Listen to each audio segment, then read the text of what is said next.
পুরুষ ছিনতাইকারীর পাশাপাশি মহিলা চোর তাদেরকে কিন্তু আমরা ধরেছি এবং আমরা তাদেরকে তালিকা করে তাদেরকে সম্পূর্ণ নজরদারির মধ্যে রেখেছি। তখনই যে অপরাধ করে আমরা কিন্তু তাৎক্ষণিক দেখবেন প্রতিদিনই 8 জন 7 জন 5 জন করে তাদেরকে আমরা গ্রেপ্তার করি। আবারও দেখা যাচ্ছে তারা না শুধরে জামিন নিয়ে বেরিয়ে এসে আবার একই কাজে তারা লিপ্ত হয়। আমাদের নজরদারি আছে, যোগাযোগ করেছি। আমি নিজে ভিকটিমের বাসভবনে গিয়ে ওনার সাথে কথা বলেছি। ওনাকে আমরা অনুরোধ করেছি আইনগত ব্যবস্থা যাতে উনি গ্রহণ করেন। মূলত যেটা হচ্ছে যে উনি যেটা বললেন যে ভাই আমি সরকারি চাকরি করি, আমার হাজবেন্ডও হচ্ছে ময়মনসিংহে থাকে, এখন মামলা মোকদ্দমাতে আমরা আসলে যেতে চাই না। আমরা রিকোয়েস্ট করেছিলাম যে দেখেন আমরা আপনার সম্পূর্ণ নিরাপত্তা দিব, আমরাও সরকারি চাকরিজীবী, আমরা আপনাকে সম্পূর্ণ নিরাপত্তা দিব, আপনি অভিযোগ করুন। তো আপনাকে একটা কথা বলি, আমরা তাদেরকে শনাক্ত করেছি, গ্রেপ্তারও করব এবং উনি মামলা না করলে আমরা নিজেরা বাদী হয়ে আমরা মামলা নিয়ে আমরা তাদের বিরুদ্ধে আইনগত ব্যবস্থা অবশ্যই নিব। তারা পার পেয়ে যাওয়ার সুযোগ নেই না।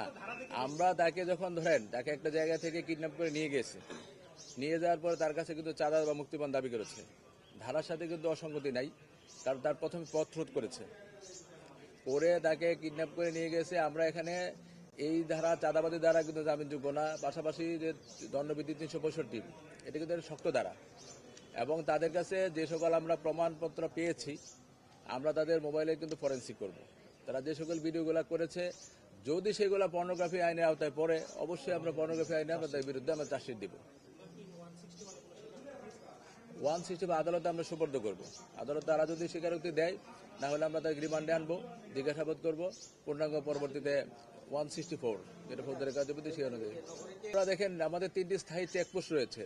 অনেক সময় হচ্ছে রাতে এরা অতি দ্রুত গতিতে চেকপোস্টগুলো যে রোডে আছে সেই রোডগুলো না নিয়ে অলিগলি বা চা বাগানের মধ্য দিয়ে চলে এসে দ্রুত গতিতে চলে যায়। আমাদের কিন্তু এখানে সকালবেলা ভোরে আমাদের মোবাইল পার্টি এবং অন্যান্য টিম থাকে, ব্যবস্থা আমরা সার্বক্ষণিক, আমরা তাদেরকে ধরার জন্য আমরা তৎপর। অনেক সময় হয়তো আমরা